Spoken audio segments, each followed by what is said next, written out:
എല്ലാവർക്കും news first മലയാളത്തിന്റെ പുതിയൊരു വീഡിയോയിലേക്ക് സ്വാഗതം. ക്രിക്കറ്റ് വാർത്തകൾ ആദ്യമേ അറിയാൻ ഈ ചാനൽ മറക്കാതെ സബ്സ്ക്രൈബ് ചെയ്യുക. T20 ലോകകപ്പിൽ ഇന്ന് നടന്ന ഇന്ത്യ-USA മത്സരത്തിൽ ഇന്ത്യക്ക് തകർപ്പൻ വിജയമായിരുന്നു. ടോസ് നഷ്ടപ്പെട്ട് ആദ്യം ബാറ്റ് ചെയ്ത് USA 20 ഓവറിൽ 110 റൺസ് ആണ് നേടിയത്. എന്നാൽ മറുപടി ബാറ്റിംഗിനിറങ്ങിയ ഇന്ത്യ ആ ലക്ഷ്യം വേഗത്തിൽ മറികടക്കുകയായിരുന്നു.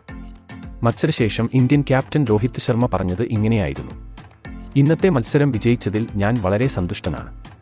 ഇന്ന് USAയെ നിസ്സാരമായി തോൽപ്പിക്കാൻ ആകുമെന്ന് ഞങ്ങൾക്ക് വിശ്വാസം ഉണ്ടായിരുന്നു. പക്ഷെ വിചാരിച്ചത്ര എളുപ്പമായിരുന്നില്ല അത്. കാരണം USAയും നന്നായി തന്നെ ഇന്ന് കളിച്ചു.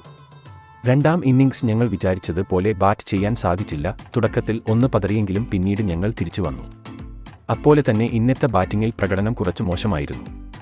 അതുതന്നെയാണ് ഇന്ത്യ ഇപ്പോൾ നേരിടുന്ന പ്രധാന വെല്ലുവിളിയും.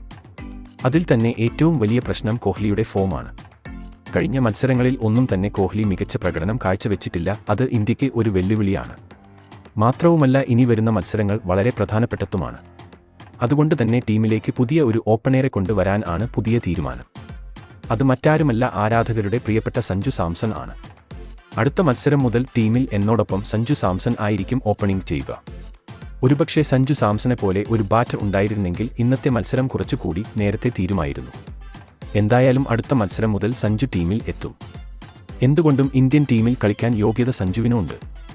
അവസരങ്ങൾ കിട്ടാത്തതാണ് സഞ്ജുവിൻ്റെ പ്രശ്നം. ഇനി ഇന്നത്തെ മത്സരത്തെക്കുറിച്ച് പറയുമ്പോൾ ബൗളർമാർ മികച്ച പ്രകടനമാണ് കാഴ്ചവെച്ചത്. ബൗളർമാർക്ക് വേണ്ടത്ര മുൻ തൂക്കം പിച്ചിൽ ഉണ്ടായിരുന്നു. എന്തായാലും എല്ലാവരും മികച്ച പ്രകടനമാണ് കാഴ്ചവെച്ചത്. പ്രത്യേകിച്ചും അർഷീപ് സിംഗിൻ്റെ പ്രകടനം. അദ്ദേഹത്തിൻ്റെ പ്രയത്നത്തെ ഞാൻ അഭിനന്ദിക്കുന്നു. മാത്രവുമല്ല, സൂര്യയുടെയും ദുബെയുടെയും പാർട്ണർഷിപ്പ് വളരെ മികച്ചതായിരുന്നു. വരും മത്സരങ്ങളിൽ ഞങ്ങൾ ബാറ്റിംഗ് കുറച്ചുകൂടി മികച്ചതാക്കും. ടൂർണമെന്റിൽ ഇനിയും ഒരുപാട് ദൂരം സഞ്ചരിക്കാനുണ്ട്. അതുകൊണ്ട് ഇനിയുള്ള കളികളിൽ വളരെയധികം ശ്രദ്ധ കേന്ദ്രീകരിക്കേണ്ടത് പ്രധാനമാണെന്നും രോഹിത് വ്യക്തമാക്കി.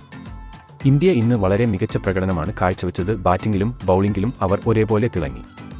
അതുകൊണ്ട് തന്നെ ഇന്നത്തെ വിജയം അവർക്ക് വളരെ അർഹിച്ചതാണ്. USA നന്നായി കളിച്ചെങ്കിലും ഇന്ത്യയെ തോൽപ്പിക്കാൻ അവർക്ക് സാധിച്ചില്ല. എന്തായാലും ഇതേ ഫോമിൽ ഇന്ത്യ കളി തുടർന്നാൽ ഈ ലോകകപ്പ് ഇന്ത്യക്ക് സ്വന്തമാക്കാം. ഇതിനെപ്പറ്റി നിങ്ങളുടെ അഭിപ്രായം താഴെ കമന്റ് ചെയ്യുക. അപ്പോൾ ഇതുപോലെ കൂടുതൽ ക്രിക്കറ്റ് വാർത്തകൾക്കായി ഈ ചാനൽ മറക്കാതെ സബ്സ്ക്രൈബ് ചെയ്യുക.